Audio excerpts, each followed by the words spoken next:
Mais um OnLog Entrevista com muita alegria, pessoal. Que a gente possa realmente deixar legado com esses vídeos, com esses podcasts e sempre trazendo pessoas aqui bacanas, legais. Hoje eu tô muito feliz porque eu vou aprender aqui hoje.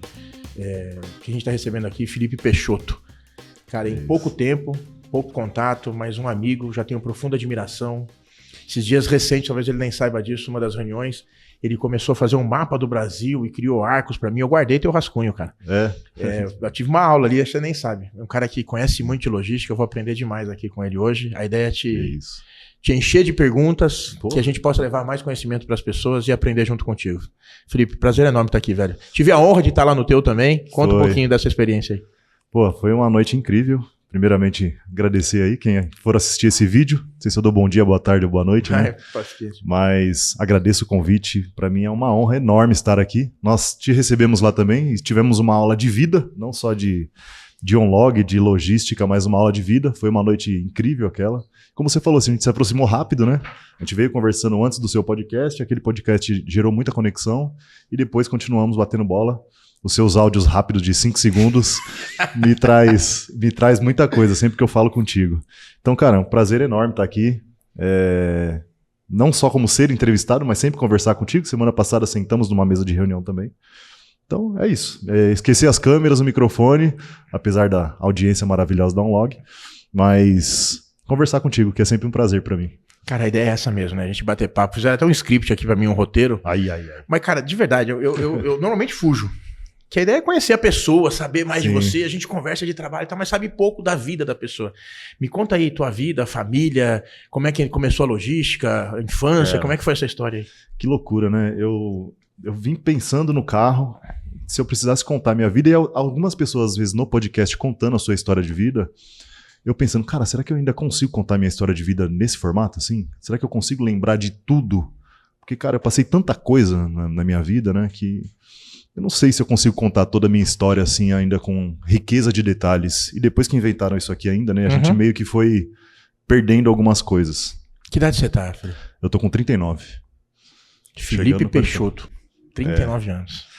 Tô com 39. Entrei na logística, no transporte que eu falo, né? Raiz. 14 anos já fazia entrega. Entregava água pra todo lado. Minha família toda tem transportadora. Então fazia banco, fazia como office boy... Depósitos, troca de cheque, pagamentos, sacava dinheiro, lavava carro, passava pretinho no pneu do carro dos motoristas. Então, eu cresci dentro de transportadora, na verdade. Isso tudo em São Paulo, filho?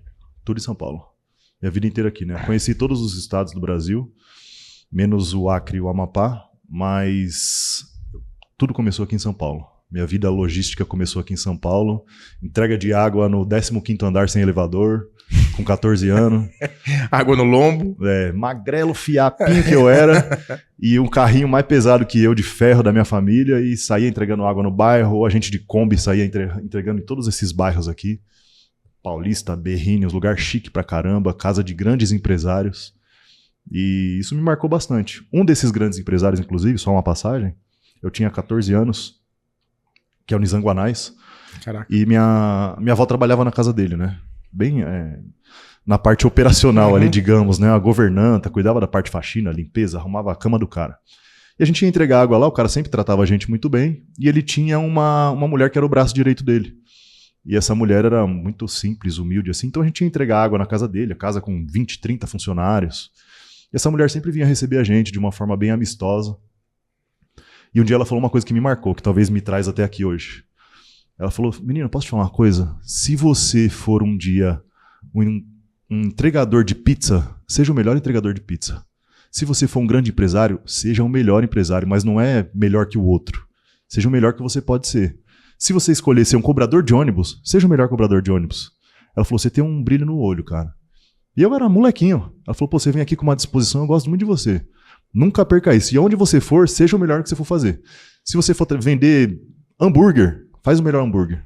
Ela falou, não deixa te estragarem. Eu lembro essa mulher falando pra mim, eu pequenininho, sem entender. Mas isso me marcou de uma forma que eu levei pra minha vida. Então eu tive esses efeitos borboletas aí que foram me moldando, sabe? Essa foi, acho que, uma primeira questão que me marcou, assim. E além disso, por trás, provavelmente, um exemplo de família, de trabalho, de correr atrás, muito jovem trabalhando, pai e mãe ali, não é isso?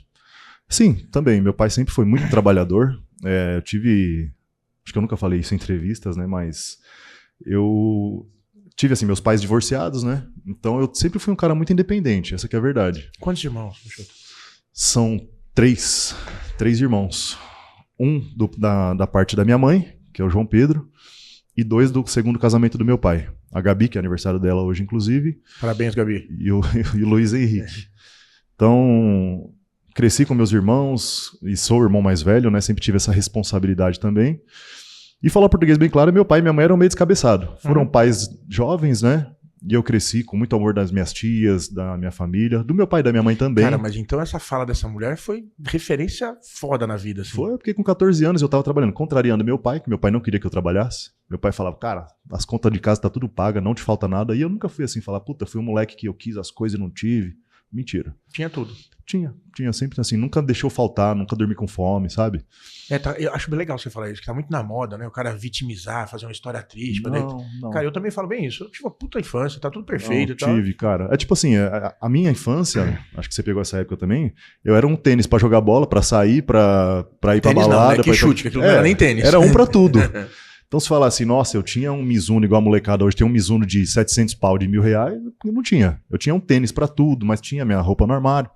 Então eu tive uma infância tranquila, assim, de que nunca faltou nada e emocionalmente talvez um pouco conturbada. Então eu acho que isso me moldou bastante, assim.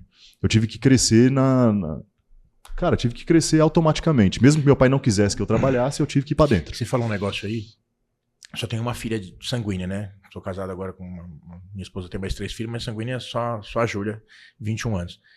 E eu falava sempre pra ela, é um pouco do que você falou agora. Filha, eu não vou te cobrar nada do que você vai fazer na vida. Nada. Se for pasteleira, vender pastel na feira, qualquer coisa. Mas é o seguinte, só não aceito mediocridade.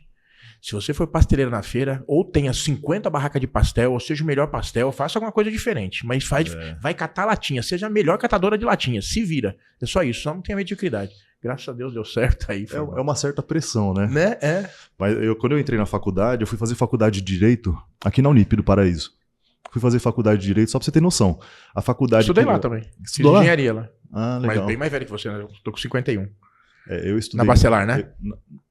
Eu estudei nessa bem aqui do Paraíso mesmo, na Vergueiro ali. Vergueiro Paraíso. Sei. Aquele prédio onde fica a Mix FM, fica no topo da Unip. Não concluí Direito, mas gostava bastante do curso. Fiz 3 anos e pouco de Direito. A faculdade, quando eu iniciei, era R$550. A faculdade eu ganhava 500. Então, já começava o mês devendo. Já devendo. Fora aí voltar, se alimentar. Meu pai deixou bem claro. Ele falou, cara, eu inteiro R$50 da sua faculdade. Nada mais do que isso. O restante você tem que se virar. E era isso aí. Então, uma coisa que me marcou bastante era o cheiro do milho na porta da faculdade. Eu tinha que escolher. Ou eu como milho ou eu pago a passagem de volta pra casa. E às vezes, pra comer o milho, eu voltava a pé pra casa. Cara, é muito semelhante a história. Eu falo assim, eu também não tive dificuldade nenhuma. Estudei em escolas boas. Acho que o mindset muito bom. Acho que foi preparado. Mas eu tive muita vontade. Eu tenho trauma com hot dog. Se eu tiver acabado de almoçar e tiver um hot dog na frente, eu como de novo. Porque quantas vezes na faculdade eu queria comer um hot dog e não tinha, velho. É sério, isso é verdade. Eu sou tarado em hot dog. Cada um teve a sua marca, né? O seu é o milho, o meu é o hot dog. Mas o hot dog, na época do passe de ônibus aí, cara, tá virando um podcast de relatos do proletariado, né? Mas eu lembro do passe de ônibus, aquela cartela de passe de ônibus? Eu tinha minha cartela da escola, né? E eu vendia o passe de ônibus pra comprar um dog. E voltava a pé. Um dia meu pai me viu voltando a pé da escola. Por que você tá voltando a pé da escola? Não, porque eu comprei um hot dog com a passagem de ônibus. Tome, chibata, ainda apanhava. Chibata. Pô, se eu tô comprando um negócio pra você se locomover da escola, não é pra você vir a pé, cara. Eu estudava ali perto da TAM, ali em Congonhas, e descia Pedro Bueno toda até em casa. Passava na frente da Unlog lá, aquela da rotatória. Sei. Ia a pé pra casa. Mas todo dia eu comprava o dog. Todo dia. Passagem de ônibus era, nessa época aí, era R$1,15, eu lembro. Eu comprava 2 hot dog. Então eu comia os 2 dogões e voltava a pé pra casa, comendo dog. Não, o dog eu passei vontade algumas vezes. Eu nunca assim, falar, putz, passei vontade na minha infância e foi muito sofrido. Eu só o dog que eu lembro, assim, da faculdade. Mas assim, também que era muquinha pra cacete, eu era muito muquinha. Então. Hoje a gente fica gastão aberto, até tem que segurar um pouco. Tiveram essas coisas daí que me marcaram, assim, mas eu acho que eu fui moldado mais pelas questões emocionais da vida, assim, né? E tive minha mãe que teve um problema com a justiça, também nunca falei isso ao vivo, mas minha mãe teve problema com a justiça, bem resolvido e tal. Minha mãe ajudava umas pessoas a comercializar uns gato net aí, e deu problema, e deu processo. Eu tive que intervir nisso também, já com 18, 19 anos. Meu irmão era pequeno e meu pai e minha mãe com alguns contratempos ali entre eles, um não queria ajudar o outro. Então, ou seja, quem tinha que intervir nisso aí com 18, 19 anos era eu. E imagina você intermediar a relação de dois adultos, Caraca. Eu sendo um moleque. Então, com 18, 19 anos, já foi a primeira pancada assim, que eu tive na vida, foi que eu tive que ser o pai da minha mãe, essa que é a verdade. E sem o apoio do meu pai naquele momento. Fui mandado embora do trampo, porque 18 anos, idade militar, a empresa... Onde você estava trabalhando na época? Estava trabalhando aqui na Vila Clementino. O que você fazia lá? Eu trabalhava com microfilmagem, digitalização de documentos, inclusive a logística já estava na minha vida, porque eu digitalizava documentos da DHL. Caraca. Então, digitalizava, gravava, queimava um CD na época, mandava para a logística da DHL, né, para o storage. Mandava entregar os documentos, então fazia a recepção dos documentos, eram todos AWB. Digitalizava a DARF e a AWB.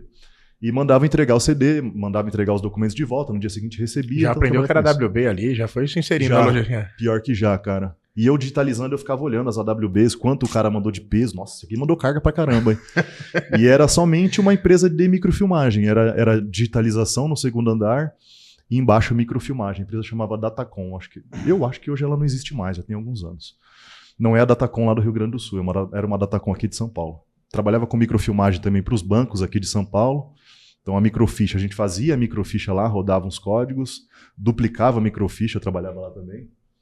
E ali também foi um grande aprendizado também. Eu, moleque, com 18 anos, eu já trabalhava há 2 anos nessa empresa. Então entrei lá com 16 anos, fiquei 2 anos, me mandaram embora, eu peguei a reserva militar ali com 18 anos e pouquinho, eles me chamaram de volta e eu trabalhei lá mais 2 anos. Você tem noção, eu saí dessa empresa, peguei minha rescisão e montei com 20 anos minha primeira empresa de digitalização e microfilmagem. Ah, você já abriu um CNPJ com 20 anos? Abri o CNPJ. Do mesmo ramo que você estava fazendo ali? Ou seja... Do mesmo ramo. Consegui alguns clientes para a digitalização de documentos, então eu digitalizava a pólice de seguro, digitalizava também a WB para algumas transportadoras ali da região de Congonhas, porque hoje não era tão fácil igual hoje que o motorista tira uma foto do aplicativo aqui e sobe para o sistema. Na época você tinha que digitalizar aquela baixa em grande volume e mandar um CD para a transportadora. Mas o que eu achei mais legal que você está falando aí é o seguinte, e a gente tenta deixar isso aqui para as pessoas, né?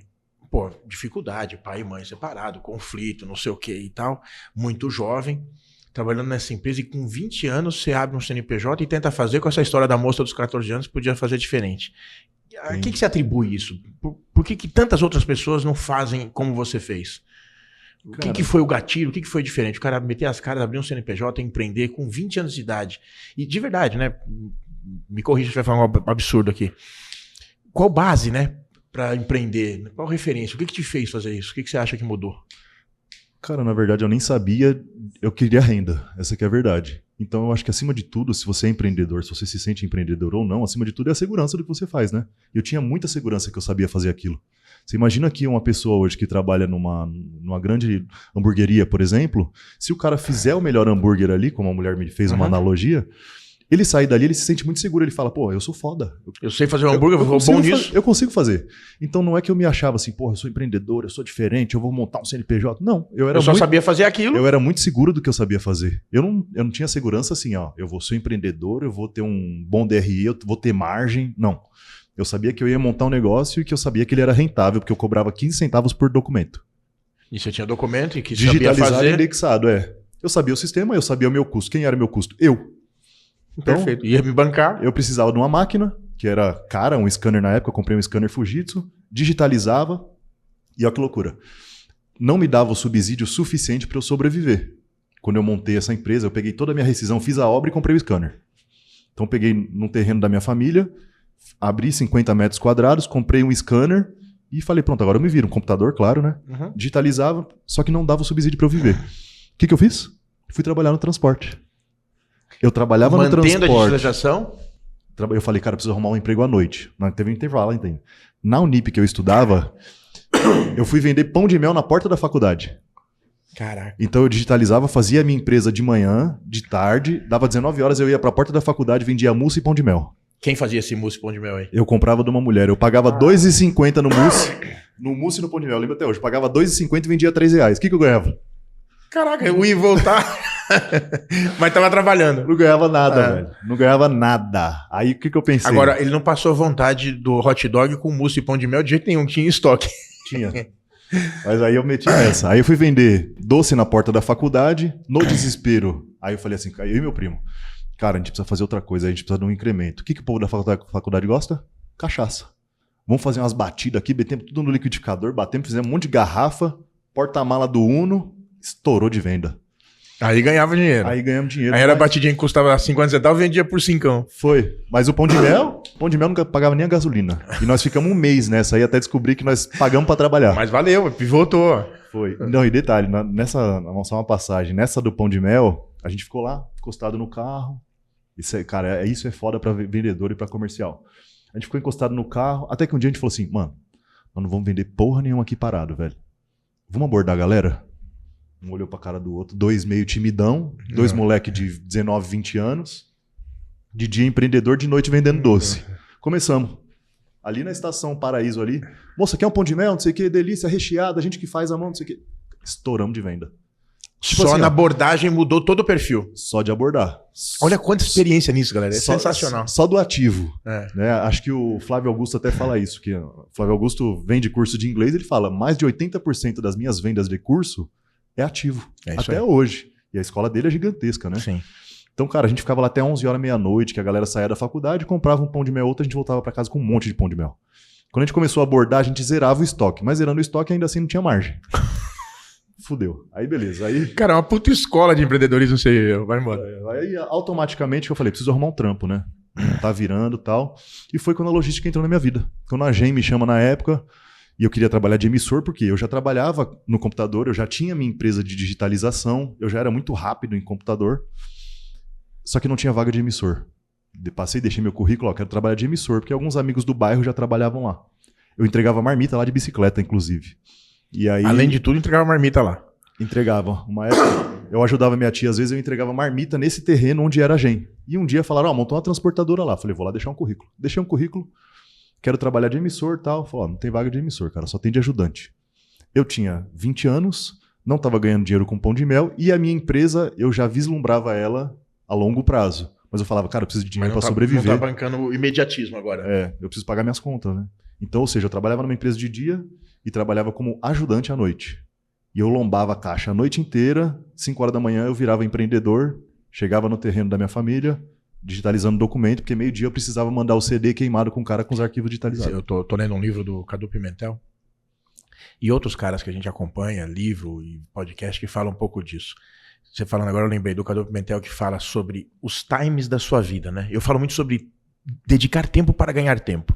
Eu dedico muito tempo num período da minha vida para ganhar tempo futuro, né? Então eu dedico muito tempo ali. O Cadu fala algo assim, você tem em alguma fase da vida a necessidade do recurso imediato.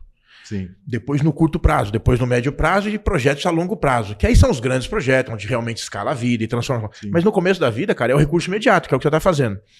Outro que fala um negócio sensacional, o Wizard, também de escola de inglês, semelhante ao Flávio, que é um monstro de vendas, que eu acho um cara incrível, você citou aí, eu acho um cara incrível. Carlos Wizard. Carlos Wizard. Bom também. O Flávio Augusto fala algo também semelhante, né, sobre o ativo dele. Ele fala assim, e no ativo, ter o cuidado de não ser só oferecer, é entender o que o cara tá pedindo. Tem um podcast dele com o JJ que eu acho, cara, case de venda. Já passei por toda a minha equipe aqui. Legal. O JJ vai entrevistar o Flávio Augusto, que são amigos e tal. E o JJ faz uma das perguntas assim, pô, qual é a sua melhor técnica de venda? Você que vendia curso na fichinha ali e tal, não sei o quê. E o Flávio fala assim, pô, respondeu de um jeito completamente diferente, cara. Aquilo foi sensacional. Eu já usei vários desses vídeos aqui pra galera de vendas. E ele fala algo assim, o Flávio Augusto pro JJ, ele diz assim, pô, Joel, desculpa, eu sei que a gente tá gravando, é um podcast e tal, não sei o quê, mas antes disso, cara, como é que tá tua família? Começou a perguntar pro JJ. Porra, mas lá na época do Neymar, não sei o que e tal, não fez falta um curso de inglês pra vocês, não podia feito fora, não sei o que, não sei o que. O JJ quieto assim, falou, caraca, se me vendeu o curso de inglês, eu preciso desse negócio.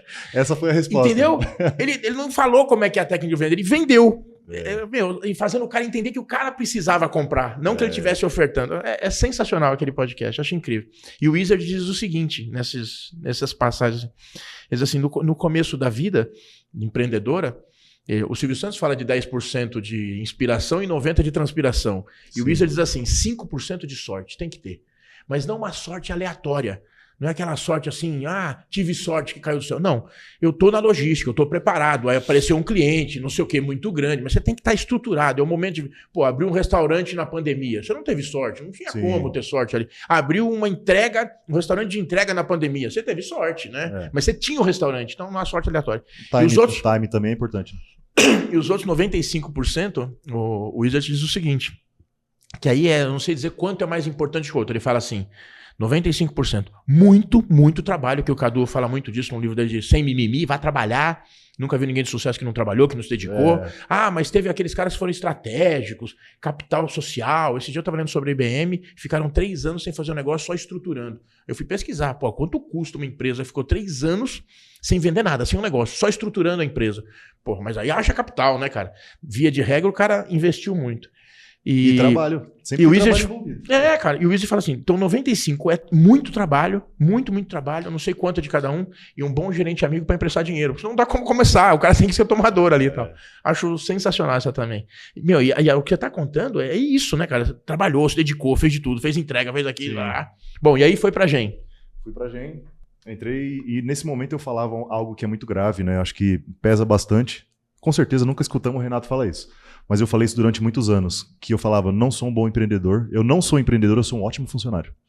Eu falei isso muitos anos, eu não sou um empreendedor, sou um ótimo funcionário. Falava isso. Eu tinha minha empresa, conquistei grandes clientes, a Gen na época, inclusive... Você nunca viu o que eu falo também, sabia que eu falo sempre isso?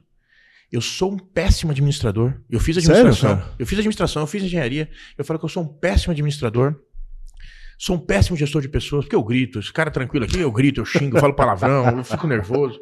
Corta essa parte aí, pessoal. Não, quem anda comigo aqui sabe, eu não escondo, cara, é verdadeirão. Eu não tenho preguiça. Eu tenho uma tolerância muito baixa, muito baixa. Eu realmente não ligo para erros de valor. É intenso, né, velho?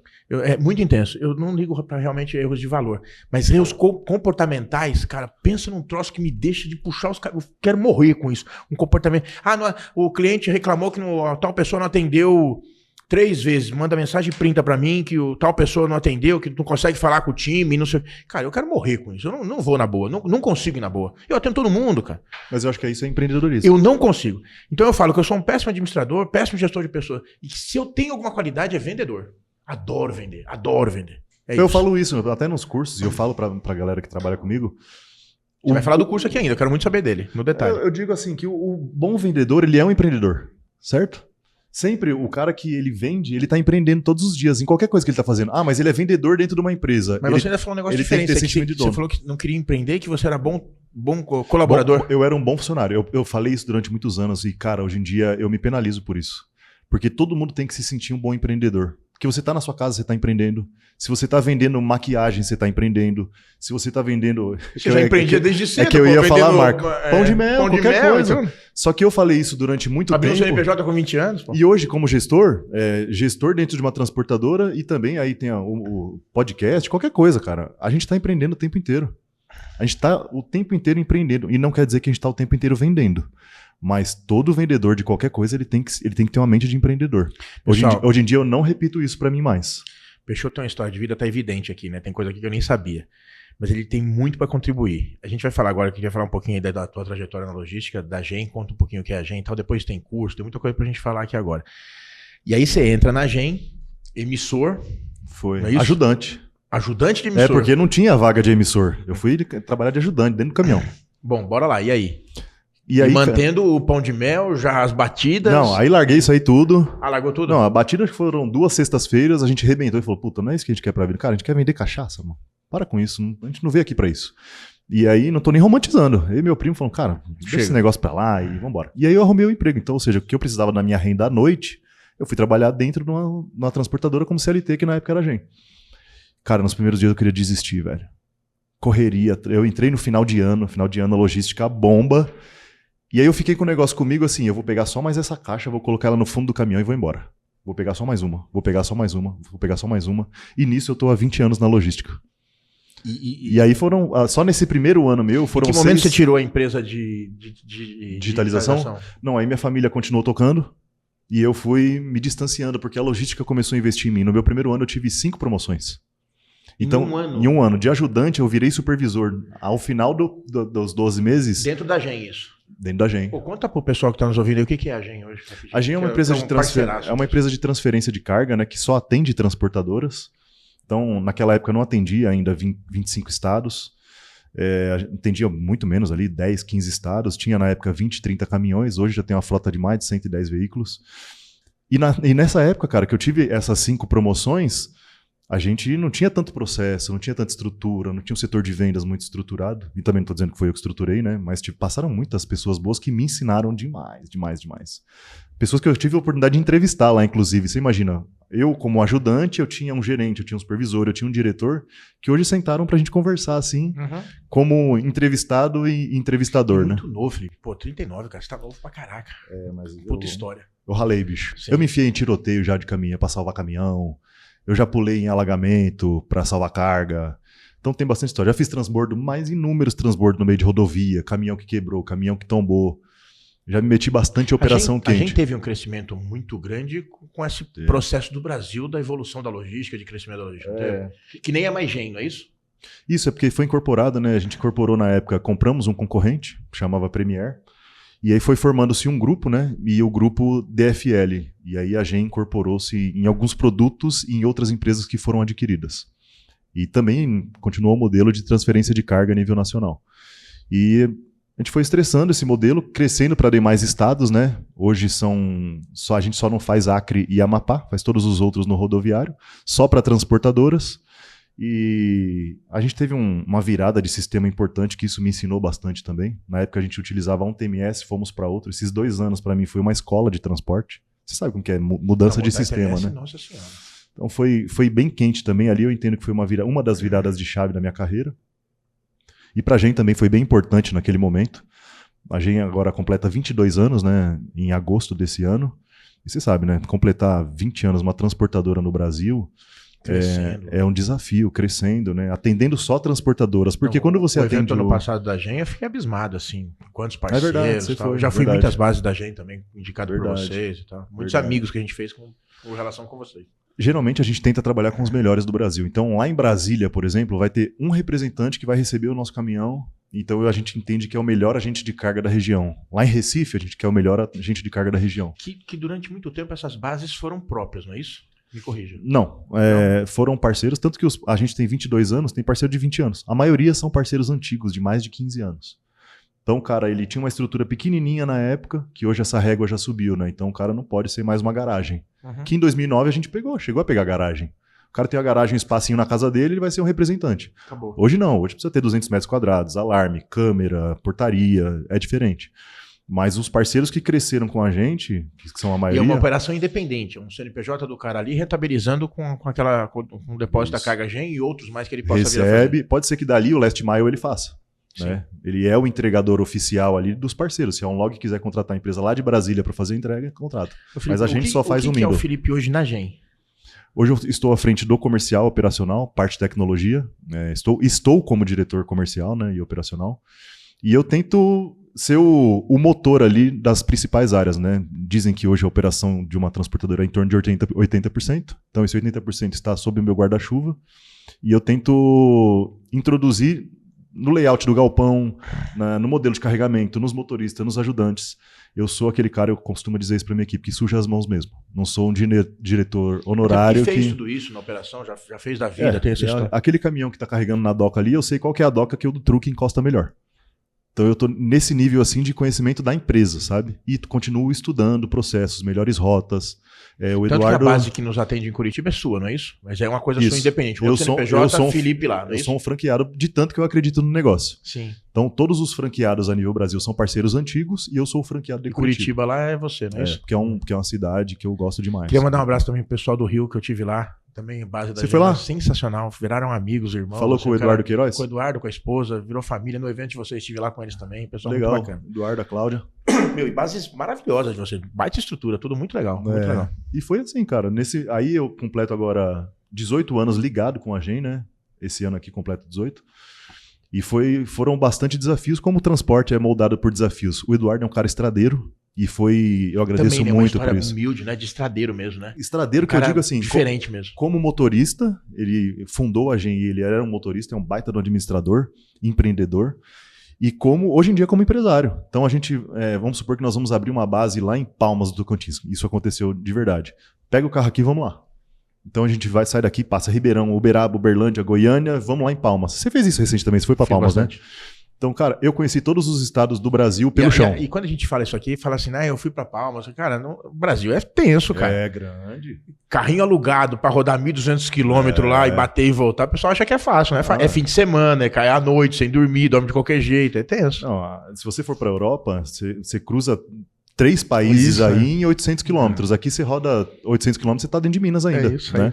Então, a gente rodou o Brasil inteiro, cara. A gente fez uma viagem ano retrasado, que a gente saiu de Boa Vista, Manaus, Belém, e a gente foi até Salvador, tudo de carro. Só ali naquele eixo ali, Manaus, Boa Vista, que a gente pegou avião, né? Porque não tem rodovias, né? Mas todo o restante, os 13 mil quilômetros, foram de Cara, aí precisa, carro. né? Quando a gente pensou na Onlog, pensava há muito tempo. Minha filha era pequena quando eu pensava no modelo Onlog. Mas aí eu ainda tinha outras atribuições, vida pública e tal. Mas 2021, 2022, eu falei, cara, quer saber? Mas o que eu rodei de quilometragem de carro... Mas você tinha essa certeza com você, assim? Igual eu falei do cara da hamburgueria, eu sou foda, eu vou fazer isso. Da Onlog eu tinha convicção. Convicção. E assim como eu tô com outros planos e tal, a gente faz o evento aí dia 11 e tal.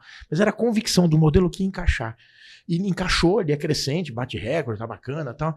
E eu tô com outras convicções para médio e longo prazo, então maiores ainda. Então coisas que muito seguro do que a gente tá fazendo. Mas, de novo, né? Muito conceito, preparado, muito trabalho, tem que se dedicar. Eu sei que eu passo ano que vem de novo, viajando muito, mais uma pernada de novo, e paciência. Falando sobre isso, ontem eu tava falando sobre isso, né? Os pratinhos da vida. Cara... A sociedade tá muito mimizenta, né? Eu humildemente acho. Mas a gente tem que manter a vida em harmonia. Pô, eu aqui tenho minha espiritualidade muito elevada. Quanto mais velho, eu fico ficando mais reflexivo e tal. E você fica, né, porra? A tua fé, a tua família, as estruturas familiares, os bons amigos, as boas relações, cuidar da saúde, o esporte, tô com 50 e tal. E tudo é um equilíbrio. Você tem que cuidar da saúde, da família, do não sei o quê, do esporte, né? Os pratinhos. E tem um monte de pratinho. Cara, mas em algum momento não dá pra ter todos os pratinhos girando iguais ao mesmo tempo. Cara, eu preciso priorizar um pratinho ou outro. Tem momentos que você prioriza a família, tá com problema de saúde na família, não sei o quê. E eu quero, ano que vem, eu quero priorizar muito o pratinho da Onlog de novo, como já fiz, tá? Vou priorizar ele demais, vou girar ele muito mais rápido, fazer outras coisas aqui que a gente apresenta agora no dia 11. É um pouco disso a vida da gente, né, cara? Verdade. Quando era jovem, lá o que você fez, o teu pratinho era ter receita e grana e acabou. O resto que se dane. Vai pensar em esporte, em fé, quer trabalhar. Não, tá doido. Tanto que eu estourei os 2 joelhos, engordei pra caramba. O meu pratinho da saúde ali caiu. O pratinho da saúde caiu e o de trabalho eu acelerei muito, assim. E eu percebo que eu tô num momento assim agora. Eu quero trabalhar muito. Eu falo isso pra minha galera lá. Gente, trabalho não mata ninguém. Falando de mimimi, né? Vamos parar de demonizar trabalho, que tem que mudar a escala, que a gente tem que trabalhar menos. Cara, trabalhar faz bem demais. Eu amo trabalhar, eu amo transporte, eu amo a logística. Eu acho que a galera tem que trabalhar mais, velho. Assim, não é trabalhar mais horas, não é trabalhar estressar, carregar mais caixa, não é isso. Mas é buscar, cara. É igual eu falo que eu tinha uma receita já, por exemplo, naquele momento eu queria vender o pão de mel à noite. Por quê? Eu tava passando necessidade? Não. Mas as pessoas têm que sempre querer mais. Você falou um negócio muito legal, né? Trabalhar, você falou isso, é trabalhar muito. Eu amo o que eu faço, eu amo trabalhar, eu amo... Quando você ama, parece que não tá nem trabalhando, né, cara? É gostoso natural demais, você quer fazer mais e mais e mais, é muito natural. A família cobra, tem todos os outros pratinhos aí que balançam um pouquinho. Mas a gente ama o que tá fazendo, é muito legal. Então, acho que fica isso, né, cara? Faça o que você ama, o que você gosta, e aí vai trabalhar muito sim, que é bacana demais. Tem outra muito bacana, muita gente fala disso o seguinte, tem gente aí demonizando até o recurso econômico. Cara, ter dinheiro é bacana pra caraca. É bonito, é legal, é honesto, é honrado, tá pagando imposto, tá gerando emprego. Cara, é sensacional. Mas eu não ligo, eu quero uma vida mais tranquila, eu quero viver na praia. Tá bom, amigo, tudo bem, maior respeito por isso.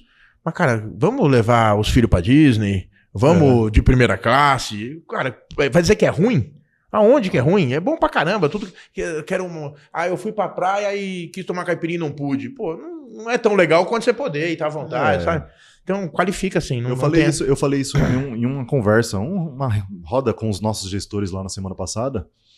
Não falei da caipirinha, mas eu falei, você imagina, a gente fala tão mal do trabalho, imagina seu filho pedir um Danone na geladeira e não ter. Aí, ó. Cara, essa é a pior dor que eu acho que pode ter. Assim, com exceção da gente perder alguém, né? Mas imagina seus filhos quererem alguma coisa e não poder ter. Eu tive um privilégio de gravar ontem com um pessoal muito jovem, assim, que mudou a história da educação da filha, de escola particular, de um aniversário com qualidade para a filha, por conta do trabalho que a gente vai fazendo. Pô, é sensacional. Sim. Bom, essa é a tua história já em base. E aí, com todo esse aprendizado, cara, você montou um podcast e um curso. E o teu curso é da caceta. Eu não fiz, e você fala que não devo fazer, mas eu quero. Fala desse curso pra gente aí, cara, que, meu, todo mundo que eu converso recomenda demais teu curso. Ele é muito sensacional. Legal. A gente montou o algoritmo, na verdade, né? Nasceu um podcast que era pra ser somente conversas assim e, lógico, pra engrandecer o nosso conhecimento. Então eu recebo lá o Renato, vai me ensinar 1 milhão de coisas e, cara, vai me gerar uma conexão. E essa foi o principal intuito de montarmos o podcast, as entrevistas, não só via podcast. Só que aí nasceu a via dos treinamentos, né? Por quê? Porque algumas pessoas começaram a escutar o podcast e falaram assim, pô, como é que eu faço para contratar esses caras? Eu quero que os meus funcionários consumam esse tipo de conteúdo. E aí nós escrevemos os cursos, eu e o Kleber, em alguns finais de semana, e transformamos isso num produto. Começamos a dar os cursos em hotéis, então curso de vendas, curso operacional. Então a gente grava todas as segundas-feiras o podcast. Começamos a fazer o curso uma vez a cada 6 meses, 4 meses. Quanto tempo tem o curso? O curso vai fazer 1 ano agora, desde que nós fizemos o primeiro. Quantas turmas ou pessoas formadas já? Já foram mais de 1.000 pessoas. Então, no curso de vendas agora nós fizemos a 4ª turma. O curso de liderança nós fizemos a 22ª turma. Liderança 22ª, vendas 4 turmas. 4 turmas, porque o curso de vendas a gente lançou depois. Então, como o cara calcula a cubagem, como ele calcula frete, quais são os componentes dentro de um frete que o cara pode fazer, funil de vendas, fluxo de cadência, tudo que um vendedor precisa, as facas que ele precisa colocar na mochila para ir para a selva, a gente tenta entregar no curso. Então não é um curso assim para você oba-oba, tocar sino, tem também. Mas a gente quer entregar para o cara todas as ferramentas para ele ir para a rua e falar assim, cara, eu sei falar de gerenciamento de risco. Porque tem muita gente no mercado aí com muito embasamento, perfil vendedor, comercial. Isso. E pouquíssima técnica. Pois é, e aí você senta na frente do Renato, o Renato fala assim, cara, vamos calcular aqui o seu fator de cubagem, você falou que não é 300, é 167, né? Vai dar diferença para mim? O vendedor responder na ponta da língua. Sim, você vai ganhar 133 quilos por metro cúbico. O Renato vai falar, pô, esse cara tá por dentro. É. Então, o seu PGR... Vocês tratam de PGR, tudo isso que eu ia perguntar. Sim, a gente abre a pólice, uma pólice fictícia, claro, não é de nenhum transportador, mas a gente abre a pólice, fala cláusula por cláusula, modelos de rastreadores, redundância. Então, assim, é um curso que o operacional deve fazer também. Cara, a logística, pessoal, quem está nos assistindo aí, parece muito simples, mas tem muita gente, principalmente na nossa região log aqui, que é a primeira milha, que é a venda do frete, que, assim, eu tenho que ser franco aqui e dizer, não tem noção o que é uma PGR, um Anvisa, um PCMO, não faz ideia. Tudo isso está atrelado à logística, que a galera não tem noção, e no teu curso ensina tudo. A gente tentou fazer isso, porque o cara da operação, às vezes ele pensa que o vendedor vai pra rua, esse cara vem pra rua pra negociar tarifa e tomar café com o cliente. Cara, o vendedor hoje de transporte, ele precisa ser um cientista quase. Sim, ele precisa entender de tantos componentes, porque às vezes ele negocia uma tarifa legal com o cliente, mas o seguro faz com que a operação seja inviável, né? Eu falei aqui quando eu comecei, você tem um mapa do Brasil na mente. Tô sendo honesto, eu guardei aquele rascunho, tá ali. Você fez um mapa, os arcos do Brasil, em quanto tempo de rota em cada região, cara, num rabisco assim muito simples na tua mente. Eu tenho isso de um outro jeito. Quando você fez aquele rabisco, eu falei no dia da reunião. Você rasgou o papel e falou, me dá esse papel aqui, eu quero guardar isso aqui. Guardei aquele rascunho, achei sensacional, cara. É a leitura que eu tenho de rotas, na verdade, né? Eu criei alguns mapas na minha cabeça para tentar explicar o que eu faço e o que eu gosto. E um deles são os raios, né? Eu faço 3 raios do Brasil, que é justamente o que a malha de transporte nacional faz. Eu faço isso, você faz isso, a companhia aérea faz isso. Então, o pequeno raio ali até 600 quilômetros, o médio raio até 1.200, o raio grande ali até 1.800. Mas o Brasil é complexo, cara. E o vendedor hoje, ele precisa ter toda essa conexão aí de várias para ilustrar componentes. Isso, eu tive uma passagem que eu tava, eu não vou lembrar exatamente aonde, mas eu tive que ir até Frutal, Minas. Conhece, não? Conheço, perto de São José do Rio Preto. E Frutal, me perdoem as pessoas de Frutal aí, de Frutal não tem nada, né? Abacaxi, tem muito abacaxi. Não é, eu achei que era um monte de fruta, mas é muito abacaxi. Plantação de abacaxi é absurda, ela é um abacaxi sensacional. E ficou Frutal por conta da história do abacaxi. E eu tava na estrada à noite, cansado, sozinho, já era tarde isso. E quando eu me deparei no Waze, cara, 9 quilômetros, acho que era 48 minutos de estrada. Eu falei, cara, não é possível. Como o Waze tá errado. 9 km, 48 minutos. Quando eu passei a pontinha pra entrar em Frutal e vi a estradinha, eu entendi. Era asfalto. Mas, cara, é mais buraco que rua de terra. Sim, era 9 km e 48 minutos. Buraquinho desviando a 20 por hora. Cara. Esse é o Brasil, cara. Eu já passei por isso também. A gente fez uma viagem, eu e o Eduardo, a gente foi de de Teresina pra São Luís. A gente ia passar o final de semana em São Luís e tal. Era aniversário da minha esposa, comprando passagem para encontrar ela lá e ela passar o final de semana com a gente. Então a gente tinha uma certa urgência de Teresina para São Luís. Colocamos no Waze, 170 quilômetros, 7 horas. Não é possível, né? Não, tá maluco? Vou fazer isso aqui em 2 horas. 170 quilômetros, 7 horas? Para. Cara, não dá 20 por hora. Não tem como dar 20 por hora, não é? Tem uns buracos do tamanho do nosso estúdio aqui. Não dá pra imaginar. Não dá. Você, dentro da estrada, você desvia de mato, desvia de... Vai na contramão, contramão, você entra dentro de uma cidadezinha pra sair na rodovia de novo. E, cara, deu mais de 7 horas. Então, o Brasil é desse jeito. Você imagina que motorista não passa por aí. Isso porque melhorou muito. Você, em algum momento aqui, eu ia te perguntar e passou desapercebido, você falou de enfrentar para roubo de carga. Hoje a tecnologia ajudou muito isso na gente, né? Tempo de entrega, parada, o rastreio. Melhorou ruim muito. Que o bandido também evoluiu, né? Também é verdade. Então, esse é um desgaste do Brasil, porque sempre que lança-se uma tecnologia nova, os caras inventam outra coisa para também prejudicar a logística e o transporte. Apesar do Brasil aqui no último ano, no acumulado no Sudeste, pelo menos, caiu o número... No Brasil, caiu o número de roubos. Sinistro. E no Sudeste aumentou um pouco, em torno de 20%. Mas hoje já tem escolta por drone, por exemplo, pra você ter noção. Sim. Algumas tecnologias, né? E a gente percebe que sempre que inventa alguma coisa, o cara inventa alguma coisa na frente. E hoje o carro tem que ter 2 redundâncias, ele tem que colocar uma isca dentro ali, por exemplo, tem que ter tela na janela, porque também isso dá problema com o motorista, o cara depois te processa e fala que é cárcere privado. Isso. Mas a gerenciadora de risco exige que tenha a tela. O cara tem que trabalhar num teclado, ele tem que trabalhar no aplicativo, ele tem que dar início de viagem, se ele não mandar a macro certinha, o seguro não te paga. Não paga isso aí. Então, cara, o transportador, ele tem que ser um cientista, eu sempre falo isso. O transportador hoje no Brasil tem que ser um cientista. Parou de ser aquele negócio, tirar do ponto A e levar pro ponto B. Tem uma ausência da dor que a gente vem falando bastante em outros papos, em outros grupos, né? Da ausência do caminhoneiro, né? Tá acabando a profissão quase, acho outra dificuldade. Isso é um desgaste. Mas me conta aí, o tempo de curso, de vendas, de operação, é o mesmo tempo de curso? Como é que é? Sim, são 2 dias. O de liderança, por enquanto, são 2 dias. O mapa de vendas são 2 dias. E a gente está escrevendo agora um curso operacional. Então, lá dentro do nosso auditório, a gente vai colocar balança, etiquetadora, impressora. Então, vão ter dinâmicas de uma transportadora real naquele momento. A gente colocou algumas barracas, nós compramos. Ela vai servir como se fosse um veículo de carga, uma HR. Então, ou seja, Renato, seu desafio é fazer essa carga toda caber dentro do caminhão aqui em 10 minutos. Tá. Então, vai ter a conferência, etiquetagem e carregamento. Com conferência eletrônica, né? Carregamento. Então, essa dinâmica vai ter que acontecer lá. E aí eu quero muito que isso aconteça. Que os vendedores e a galera comercial façam esse curso operacional. Sensacional. E que o cara da operação também faça o curso de vendas. Mas para quê? Para aprender a vender? Também. Porque todos dentro de uma transportadora são comerciais, né? E ter noção, né? E não só para gerar empatia, mas para o cara saber também o quanto o vendedor precisa ir para a rua. Cara, que legal. Quantos componentes ele precisa entregar, né? Show. E aí o curso operacional a gente está tentando encaixar em 2 dias, mas eu acho que ele terá que ser 3 dias, de tantas coisas que tem na operação. Você faz o quê? Sábado, domingo? Geralmente os cursos são de sexta e sábado. Vende teu curso aí, Felipe. São de sexta e sábado os cursos. Dia inteiro. Aproveitar o canal, dar um log aqui, mas é o dia inteiro. Dia inteiro, das 8 às 18. Então, curso de vendas, a gente fala de todos os componentes para um cara vender. Ah, mas vai ensinar o cara a vender mais? Vai ensinar ele a vender melhor. Então, na questão de vender mais, a gente fala do funil de vendas, né? A gente fala da boca do funil, se ele tiver escasso, você não vai concluir vendas.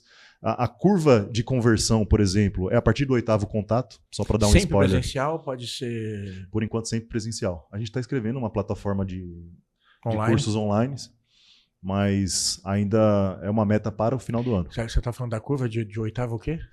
A curva de conversão, para você ter noção, né? Do consumo do brasileiro. Geralmente o brasileiro ele faz contato até 5 ligações ou WhatsApp ali. Porém, a taxa de conversão só acontece de algumas plataformas da 8ª em diante. Então, só que o brasileiro para antes. Isso em todas as plataformas. Que indicador bacana, pessoal. A gente fala isso no curso e a galera às vezes não tem noção. Tanto que o fluxo de cadência ele deve demorar em torno de 21 dias É quando você tá no namoro com o cliente. Então, primeiro dia, LinkedIn, vai lá e curte alguma coisa do cara. Segundo dia, um WhatsApp, manda um e-mail. Terceiro dia, curte alguma coisa no Instagram. Quarto dia, liga pro cara. Quinto dia, você tem que marcar uma vídeo. Marca uma vídeo que você vai aquecer de novo. E dentro desses 21 dias, cientificamente, é onde você tem mais chance de conversão. Só que se você deixa passar dos 21 Cara, dias... tudo tem KPIs hoje em dia, né? Sensacional. E aí você tem vários canais, né? E não é assim, ficar abordando. Putz, eu vou ligar pro Renato todo dia. Isso aí também já tá batido. Só que quando o Renato vê que eu curti alguma coisa dele lá, dá um log, ele fala, porra, esse cara gosta da minha empresa, né? E vai tratando diferente. E às vezes, e pode ser que o cara goste mesmo. Eu sou um admirador da Unlog. Vocês ainda não foram no nosso curso, mas eu sou um admirador da Unlog. E eu tô lá, tô curtindo, tô seguindo as páginas, tô falando com a Rebeca. Então a gente está próximo, certo? Só que vai encaixar. em algum momento vai encaixar. Aqui, cara, ó, eu já tive uma vitória, eu estou aqui hoje. Eu queria fazer um pedido aqui pro pessoal da Unlog que tá nos assistindo, principalmente vocês franqueados aí. Cara, eu sei que os mais distantes, que não estão em São Paulo, ele vai fazer online, mas os que estiverem em São Paulo já, se inscrevam, cara. Consulta aí como é que acha você aí, Felipe. Façam esses cursos. Eu quero fazer. O Felipe já falou várias vezes, não pra você não. Não, eu quero fazer. É tudo aprendizado. Trancar esse cara 2 dias na sala aqui dá, Rebeca? O tenso é isso, ficar sexta e sábado preso lá, que é o mais difícil. Mas, cara, é um aprendizado. Eu fiz você fez também o Inlog lá. O Inlog não fiz ainda. O Inlog é sexta, sábado e domingo, cara. Mas eu tenho vontade de fazer, mas foi cara. maravilhoso, network incrível, um aprendizado incrível e tantos outros que tem. Eu leio muito, adoro essas coisas, adoro. É aquelas coisas, a gente às vezes se limita a fazer, mas quando sai no sábado, pô, ainda bem que eu fiz. É verdade. Que legal que eu fiz. Verdade. Mas custou... é irrelevante, é um investimento pra vida, cara. Você se conecta com tanta gente ali naquele momento, porque não é só os palestrantes, o curso em si. Você conhece um cara do seu lado ali que o cara vai te dar vários insights no café. E as turmas geralmente são 32 a 36 pessoas. Então a gente tenta fechar todas as turmas com o máximo de quórum, né? E você se conecta a todo mundo. Tem os intervalos ali, os cafés são todos inclusos no curso, o material didático é todo incluso no curso. E aí eu tenho que vender esse jabá. À vista que a gente fica de frente para o aeroporto de Congonhas, né? Que é bem legal. Então isso vende legal. Nos intervalos a galera vai lá para cima, tirar foto, fazer vídeo. Esses são os momentos de conexão que é bem legal. Vou estar lá com vocês segunda-feira? Segunda-feira eu te espero lá, cara. Eu vou vir te buscar aqui na porta. Vou estar lá com certeza, já escrevi. Legal. Escuta, e como é que o pessoal te acha para fazer teu curso? Bom, a gente tem a página do Instagram e do LinkedIn, que é Algoritmo Pro. Algoritmo Pro. Isso, Algoritmo Pro. E o meu LinkedIn, Felipe Peixoto. E depois eu posso deixar aqui o telefone também da galera que vende os cursos, né? O nosso time comercial. Mas é bem fácil, cara. O Instagram e o LinkedIn é Algoritmo Pro. Chama a gente lá que a gente desenrola. Que história, né, cara? Inclusive, quem quiser fazer o curso aqui, vier pelo canal da Unlog aqui, já tem 20% de desconto. Aí que show, maravilha, pessoal. Franqueado, façam. Acho que mindset, entendimento de logística, tá? Vai dar uma bagagem para vocês sensacional. Felipe vai estar com a gente aqui no dia 11 também, já apresenta, vamos citar isso tudo, vai ser bem bacana para vocês. Semana de eventos aqui, né? Muito. E o podcast, Felipe? Cara, a gente vai pro 100º programa agora, né? A gente... 100º programa no podcast, cara. Só ligado à logística. Só, e uma galera bacana, né? Foi você, foi Patrick, foi o Ronaldo da Cislógica. Foi uma galera. O Ronaldo vai estar aqui sábado também. Ah, o Ronaldo vai vir também? Estamos fazendo alguma coisa com ele de aplicação de sistema também com ele. Ah, que legal. Pô, o Ronaldo é fantástico também. Então a gente vai pro 100º programa agora nesse próximo ciclo. Agora a gente não vai gravar semana que vem porque tem o pré-intermodal, que é o evento, né? Mas a gente vai fazer algumas entrevistas lá. Você já está convidada a fazer uma entrevista ali rápida, porque eu sei que também... Eu falo pouco, né? Quase não gosto. Você não gosta de ficar muito trancado numa sala. Mas a gente vai para o 100º programa agora no próximo mês. E vamos tentar comemorar isso, né? Porque é muito sobre disciplina, né? Eu sei que, imagina você estar todos os dias aqui na Unlog, disciplinado, tocando seu negócio, fazendo suas viagens. Você já está planejando viajar para o ano que vem. E pra gente teve que ter muita disciplina, nós tivemos, eu e o Kleber, que ter muita disciplina, para gravar toda segunda-feira um programa ao vivo durante 100 segundas-feiras. Imagina você não pular isso, doente, às vezes o convidado fura, você arruma outro convidado em cima da hora, mas segunda-feira, 20h30... O ao vivo é tenso mesmo. Né? E foi maravilhoso ter gravado com você lá. Pô, eu gostei demais, cara. Foi muito legal. Cara, seu programa Kleber, foi muito emocionante. O Kleber tá num voo agora, indo pra Vitória. Ele tá indo dar um treinamento lá em Vitória. E eu tô aqui. Mas o seu programa foi super emocionante, cara. Gostei pra caramba. E aquele aprendizado, você coloca tanta energia ali no programa, você falou algumas coisas bastante de fé, assim, que me marcou também. E é legal ver a repaginada, né? Eu sou um cara assim, eu não falo tanto da minha fé, não sou um religioso, mas eu creio muito em Deus, sabe? E acredito muito no brilho das pessoas. Você é um cara que tem uma áurea, você deve ter 1,85, 1,90 de altura, a sua aura faz com que você seja muito maior do que você parece. Pela luz, né, que as pessoas empregam. E, cara, eu pude entrevistar muita gente iluminada ali naqueles podcasts. Legal. Eu sinto que Deus falou comigo em algumas entrevistas. É quase isso. Alguém falando alguma coisa, eu falo, puta, cara, ele tá falando isso pra mim. E teve cara que acabou a entrevista, o cara colocou o microfone de lado e falou assim, preciso te falar uma coisa. O cara que me conheceu no dia, o Jordano Davi Cargas, fez isso. Ele colocou o microfone de lado e falou assim, preciso te falar uma coisa. E quem tá falando aqui não sou eu. Ele falou, você tá com umas culpas aí no seu coração? Deixa isso de lado. Isso aí vai te atrapalhar. E começou a falar. Eu conheci o cara no dia. E tinha acontecido algumas coisas na minha vida, sabe? Um dos pratinhos na minha vida tinha caído. Que foi no final do ano. Minha avó tinha falecido. E eu tava acelerando todos os pratinhos de trabalho. Trabalho. E minha avó falando, a família foi embora. Filho, vem me ver. Filho, vem me ver. Filho, tô com saudade. E eu não fui, velho. E esse pratinho caiu. E eu falo isso, eu falei... E quando ela tava internada, eu falei pro Kleber, Kleber, se isso acontecer, mano, eu não vou me perdoar. Só que nesse dia esse cara falou isso pra mim. Na segunda-feira teve podcast, eu fui podcast arrasado, velho. Porque falei, puta, deixei um prato cair que eu não queria, mano. Por causa de trabalho. E esse cara falou isso pra mim. Falou, cara, você tá fazendo coisas boas pras pessoas. Para de se cobrar. O que aconteceu já foi. Você pode fazer muito pra aquela pessoa. E, cara, ele não me conhecia. Ele falou isso tudo, o Kleber ficou assim, ó. Então eu percebia que não era o Jordani falando pra mim. Olha aqui. Cara, arrepiou todo. Não era ele falando pra mim. E isso aconteceu em vários momentos. Quando a gente tava pra alugar esse prédio agora, a gente entrevistou o Rodrigo da RN Cargas, Rodrigo Navarro. E ele falou algumas coisas também sobre empreendedorismo, sobre você ter o seu espaço, sobre você acreditar, sobre você alugar um espaço ou você adquirir algo para sua empresa sem talvez ter as condições ideais. E eu e o Kleber tava na semana de contrato do prédio. Cara, esse cara tá falando isso para mim. Não é ele, né? Mas o que tá vindo de recado? Esse recado é para mim, que acho que é para eu acreditar, é para eu ir para cima disso.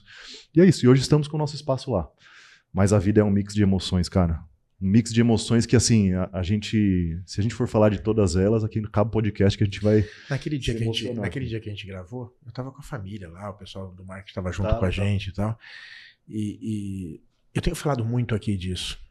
Minha grande alegria no Log e tudo isso, pô, tá muito na moda, né? Falar da tua espiritualidade, falar de fé e tal. As pessoas citam muito passagens. Eu tenho visto muito podcast, passagens bíblicas e tal. Cara, eu fujo um pouco disso.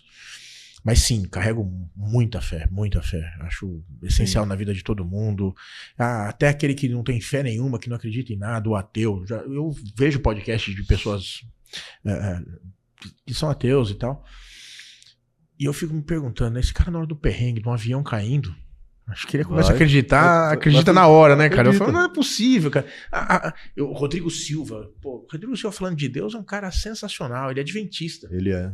Mas é um cara que, E antropólogo também, né? A história do cara é incrível, né, meu? Eu vejo aquele cara falando, eu falo, cara, como não crer, né? Como não crer? E é isso que acontece na vida da gente. Quando a gente tem essa fé e acredita, tem muitos sinais, né? Parece que estão falando com a gente, tudo isso. E aí, quando eu tava falando aqui dos pratinhos de família, você com a culpa da avó, eu já passei por várias situações assim também. E a gente passa quando trabalha demais, né? E você carrega a culpa, não cuida. Hoje eu acho que eu sou um cara que, na família, eu cuido até que razoável dos pratinhos. Mesmo com pouco tempo, mas junto tudo em casa. E a condição econômica de vida te permite estar mais próximo dos teus. Pô, vamos viajar junto, leva a mãe, coisa assim. Então dá pra ser melhor. Coisa com mais dificuldade, nem tanto. Então, um momento priorizar o pratinho, o trabalho, ok. E agora vamos cuidar um pouco da família também e ser mais estratégico no cuidar. Agora, ano que vem, por exemplo, a família dialogar sobre isso, sabe? Falar melhor, se apresentar. Os combinados ajudam bastante. Isso, combinar antes. Vai ser mais difícil. Então, mas tô aqui, WhatsApp, telefone, vídeo. Tá na estrada, liga pra um, liga. Eu ligo às vezes pra 10 caras da família no vídeo pra tia. Dia da mulher agora, eu fui numa tia que eu não ia há um tempão. Eu fui lá levar um vasinho pra ela. Que não via minha tia, entendeu? Mas eu fui lá levar. Então, essas coisas a gente tem que ter, né? Isso meio te traz pra realidade, não traz? Cara, e te traz uma emoção na hora. Eu fui comprar, pô, minha tia, vou levar também, sabe? Uma coisinha simples. É isso que eu te falei, assim, que a gente vai se distanciando. E eu falei, putz, será que eu consigo contar minha vida toda? Cara, porque a gente hoje vive numa loucura. Né, que às vezes, isso aqui, o WhatsApp é surreal. Que aí quando você lembra da sua vontade de comer hot dog, isso te traz meio que pra realidade. Eu tava percebendo uns tempo atrás, agora, uns 15 dias atrás, eu falei isso pro Kleber. Eu lembro de todas as Copas. Olha que loucura isso. Eu lembro da eliminação do Brasil 90, que eu tinha 3 anos, eu sei 90, 94, 98, 2002, eu lembro todas. 2018 e 22 eu me peguei apanhando pra lembrar. Mas foi agora. É a mais recente. E eu não lembro. Mas não é muito louco isso? É. Cara, a nossa mente ela tá perdendo a plasticidade por conta disso. É isso. E só que ao mesmo tempo a gente não consegue ficar desconectado. Eu ia só concluir essa passagem toda de... E tudo que eu tô lendo, cara, vendo vídeo, eu tô vendo pouquíssima TV aberta. Mas também, você tava contando que vinha pra cá pensando, eu sabia que te entrevistar e tal, e a gente começa a refletir como é que vai ser e tal, não sei o quê. E a tua história é do cacete. E a gente vai pensando nisso. Eu por acaso hoje ouvindo um podcast do Giovanni, que a gente vai receber ele aqui do vôlei. Cara, a história de vida do cara, que ninguém sabe, é sensacional, cara. Batalhador, né? Mas o cara é de Juiz de Fora. O cara é poeta, é lutador de judô, medalhista de judô, melhor do mundo no vôlei. Medalhista olímpico também, né? Do vôlei. Duas medalhas olímpicas no vôlei e tal. Meu, a história de vida do cara, ele contando, que comprou um Unil com 17 anos, no perrengue e as trollagens enquanto jogava no Banespa e tal. Cara, sensacional. Só que o esporte, cara, acho que tem isso, né? O esporte tem o reconhecimento. Sim. Existia um outro programa na TV aberta de domingo, eu não lembro qual programa, provavelmente Globo, não lembro, mas era um programa que trazia uma pessoa lá e pegava vídeos da família, dos parceiros de trabalho, falando bem do cara, um artista. Sei lá, o cara de novela pegava um monte de ator ou a família dele falando bem do cara. Cara, aquilo... Você não tem um troço desse, né? Teu pai, tua mãe, teu grande amigo, teu parceiro não chega pra você numa homenagem e fala, pô, você é incrível, você é maravilhoso. Cara, os nossos troféus é a gente que constrói com trabalho. E aí esse trabalho pra mim, ele tem que estar muito atrelado de tudo que eu tô lendo, de tudo que eu tô vendo, tem que estar muito atrelado com propósito. Tem que ter um propósito maior por trás, cara. Tem que ter. Senão, sei lá, fica efêmero, perde o amor, perde a paixão. Em algum momento o cara desiste. Quando você tem um propósito maior por trás, cada um tem o seu. Né, ajudar a família, seja lá o que for. Pra mim, pra mim é uma paixão, cara. Eu tentei de tudo. Tem muito desses discursos um pouco demagogo. A vida me deu muito, eu quis fazer algo pela sociedade, eu criei uma ONG. Por acaso eu tentei esse negócio tudo. Eu presidi ONG, eu presidi associação, e Papai Noel de final de ano com um monte de amigos. Uma porrada de coisa, cara. Aí fui pra vida pública. Cara, mas não, logo você vê o depoimento de um franqueado aqui, que transformou a vida, que mudou com um negócio que você inventou, fala, cacete. Aí isso te dá uma paixão pelo trabalho, cara, verdade, que é surreal. É o que você tá me contando, cara. E aquele negócio, né? Pode ter se tornado um jargão aí, mas o trabalho devolve, né? Devolve.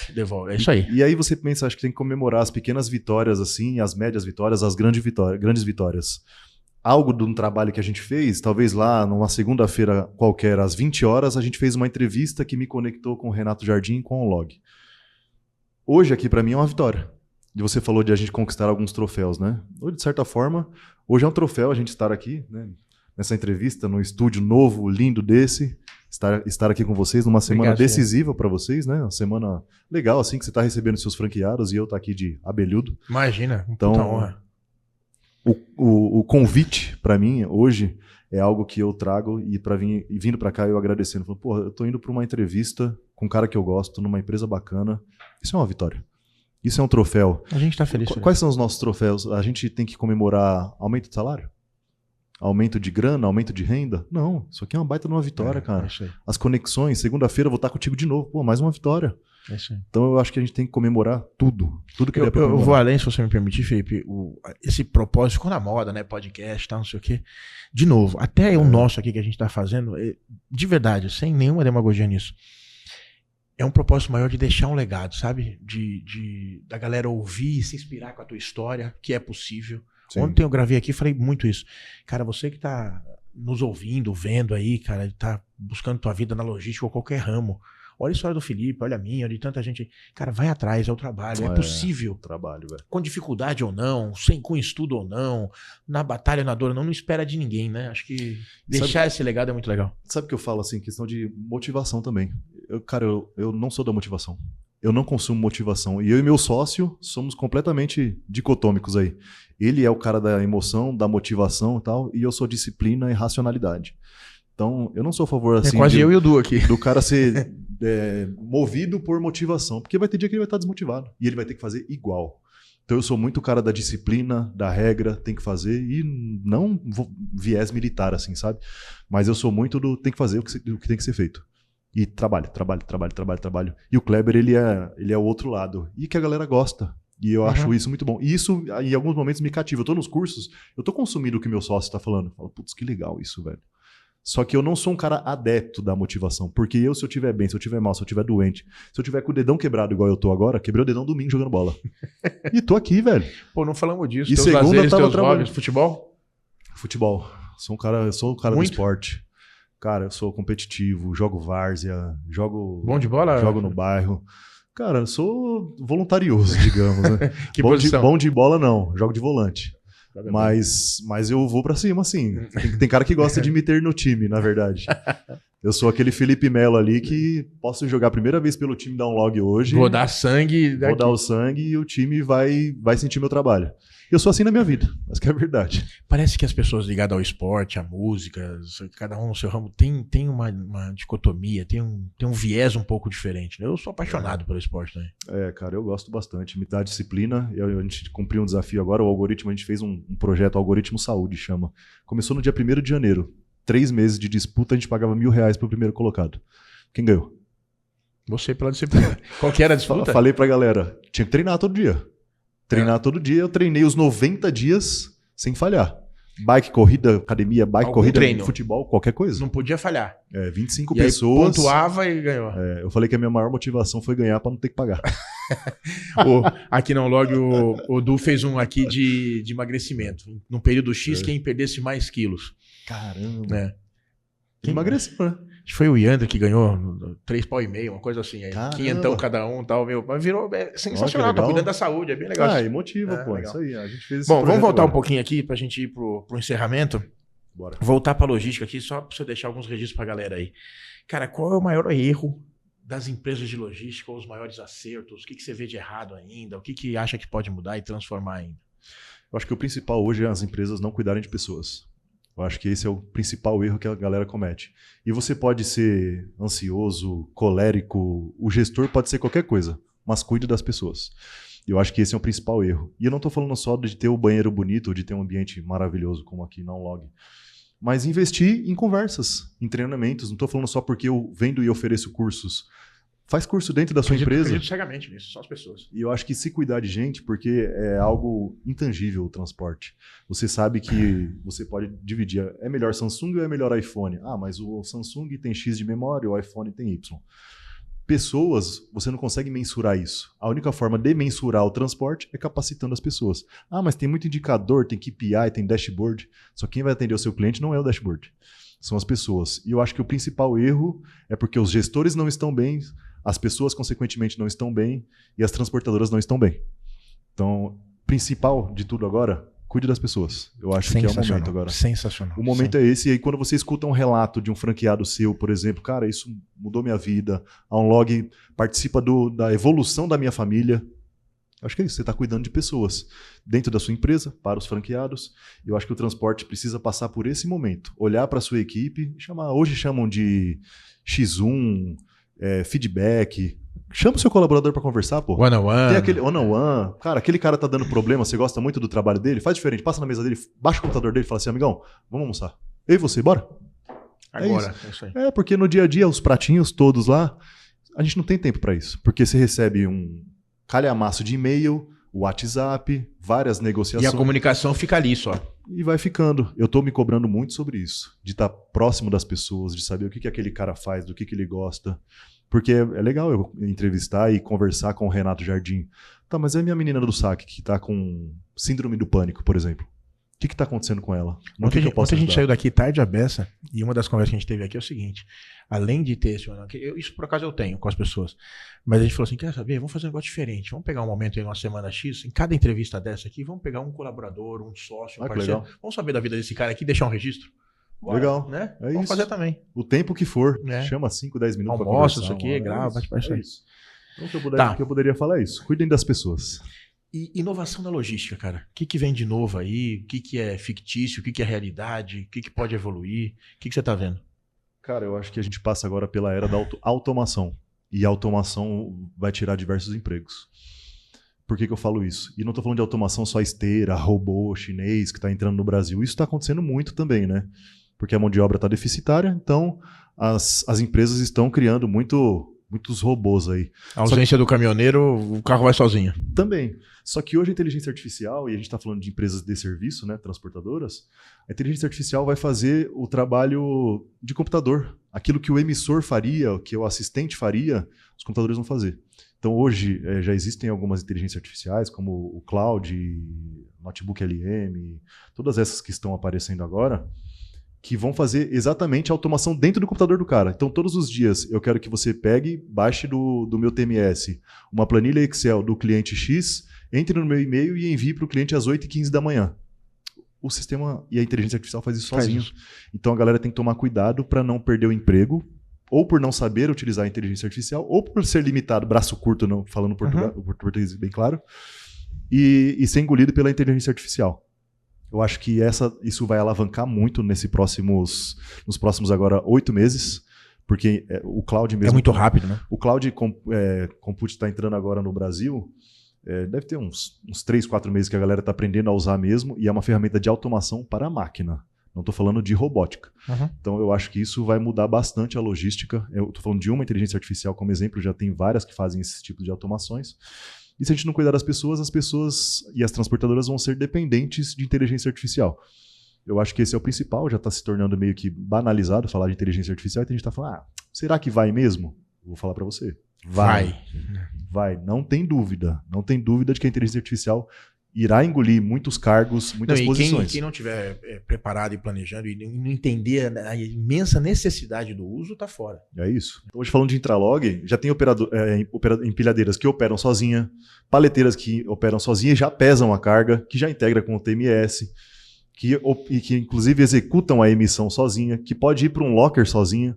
Então, cara, daqui a pouco, o que a gente vai precisar do ser humano para fazer? E, mais uma vez, o ser humano é extremamente importante. Muitas tarefas ainda não são feitas sem a presença do ser humano ali. Eu estou falando uma tendência, não o que eu torço para que aconteça. O que eu torço para que aconteça é que as pessoas continuem empregadas, que a gente continue dependendo aqui do sentimento, do brilho no olho, que a gente continue dependendo de aproximação, mas a tendência para os próximos anos é a automação. Falando de robótica e a parte infra ali, hardware, né, a máquina, e também da parte de execução operacional. Cara, a galera me chama, eu já ouvi como crítica, assim, pesada, né?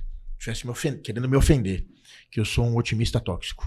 Eu fiquei super feliz. Falei, cara, isso não é uma ofensa, isso é uma virtude incrível. Eu tô feliz com esse troço. Mas queriam me chamar de outras coisas, de vaidoso, de egocêntrico, isso aqui. E algumas eu falei, puta, é verdade, preciso melhorar, tô muito babaquinha.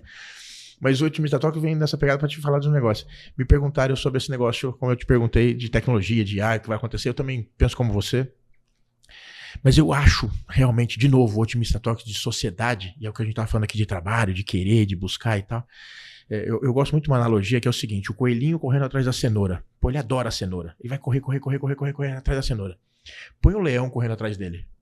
Ele corre mais do que atrás da cenoura. Nós somos assim. Tá certo? Então a IA tá aqui. Eu não acho que a IA vai tirar emprego de ninguém. Eu, coelhinho, é que tenho que mudar, que agora tem um leão atrás de mim. Eu tenho que me qualificar, as pessoas vão se qualificar mais, os bons, né? Os dedicados, os que queiram fazer, os disciplinados. Ele vai se qualificar mais e vai usar a IA para fazer mais coisas, mais inteligentes. Ou seja, acho que a gente tem uma evolução da sociedade e do mundo com a IA. Não dá para frear evoluções. E quem lê história, Antigo Testamento, regime contemporâneo, modernista, as evoluções do mundo, a IA é uma evolução. É a gente, ser humano aqui, que a gente acredita nas pessoas, se evoluindo também, como se fosse um leão correndo atrás da gente, e corra também. Essa é até um certo tipo de motivação, pra gente começar a pensar diferente, estudar mais, ler mais, e tentar construir isso de uma maneira melhor. A gente tá pondo um monte de coisa de IA aqui, e as pessoas, eu não quero tirar emprego de ninguém, muito pelo contrário. Você quer potencializar. Mas se habilita pra potencializar e fazer outras coisas, porque senão... não dá. Eu tenho ouvido um monte de cara aqui, ontem eu tava vendo um podcast do Oséias Gomes, vou ter o privilégio de almoçar com ele sexta-feira. O cara tem mais de 1000 franquias, tá? Um monstro também. E ele tá falando disso. Cara, ele criou um departamento de escola de desenvolvedores, já formou 170 moleques. Legal. Tá certo? Muito da empresa dele virou IA e ele não consegui demitir ninguém. Tem muita coisa já robotizada, bots de tecnologia, IA fazendo, mas não consegui demitir ninguém. Não consegui. Acho até que eu queria, né? Uma redução, que a empresa reduzindo, tá? Mas não consegui. Que bom, ou seja, as empresas estão qualificando as pessoas. Achei sensacional. É isso aí. A automação, na verdade, ela vai potencializar tudo que tem de bom e de ruim. É isso aí. Você imagina um galpão todo bagunçado, você coloca uma esteira, Acabou. Ele vai potencializar a bagunça. É isso aí. Os processos internos também com inteligência artificial vai ser do mesmo jeito. Então, se você tiver bons colaboradores, eles serão muito potencializados. Você já viu o Rodrigo falando disso? De tecnologia em processo? Quando ele sai do Mercado Livre e vai para a Shopee? Não. É surreal ele falando disso. Ele vai estar aqui sábado com a gente também, porque é muita tecnologia. Rodrigo, né? Calderaro. Quando ele sai de Mercado Livre, muita tecnologia, muito processo e tal, e vai para o chinês Shopee, que, cara, quase nenhum processo, muito na pessoa ali, bicuda na caixa e vai que vai, e a coisa acontecendo. E aí vai outros mindsets, né? Antes da perfeição comece, né? Tem muito disso também, dá tudo certo, ok. Bom, Felipe, que alegria, velho. Honra. Que alegria, Obrigado. Que alegria. Muito, muito obrigado. A gente teria muito mais pra falar aqui. Dava pra falar, um tempão. Estamos uma semana de conexões. Tô bem, bem confortável. Hoje, sábado, estamos aqui. Segunda-feira estamos juntos de novo. Né? Agora, eu faço sempre... Você já viu os nossos YouTubes, não? Algum? Não, ainda não. Então você não estava preparado. Eu perguntei o endereço pra Rebeca, ela então tá me você não enrolando. estava preparado, mas você me fez algo semelhante no teu e eu faço com todo mundo para encerrar. Felipe Peixoto vai deixar um pensamento, uma frase, uma palavra para o mundo. Todos os painéis do mundo, em Dubai, nos Estados Unidos, todos os painéis eletrônicos, toda a placa de caminhão vai ser escrito por uma semana. O que o Felipe Peixoto deixaria aí de legado, de palavra, de texto, de pensamento para o mundo? Cara, não sei se vai caber num para-choque de um caminhão. Não, mas bora lá. Mas põe no painel eletrônico aí, vai lá. Nós somos a sociedade que viveu a época do orelhão, de rua, que você tinha que comprar uma ficha ou um cartão para se comunicar com alguém. E hoje você está aqui consumindo esse podcast na palma da sua mão ou na TV Smart da sua casa, com inteligência artificial. Então, nós vivemos uma época social revolucionária, né? Então, acima de tudo, eu tentaria manter a nossa sanidade longe do mundo eletrônico, ao mesmo tempo da forma mais conectada possível, mas não se distancie disso aqui, não se distancie da carne. Acima de tudo, nós somos a última sociedade que conheceu o mundo sem essa vida eletrônica aqui. A minha filha, por exemplo, tem 9 anos, já nasceu numa era de celular. Nós nascemos onde você tinha que combinar um horário para ir para a rua, para se conectar com alguém. Então, esteja conectado, se eu puder resumir tudo em uma palavra, esteja conectado da forma mais sã possível.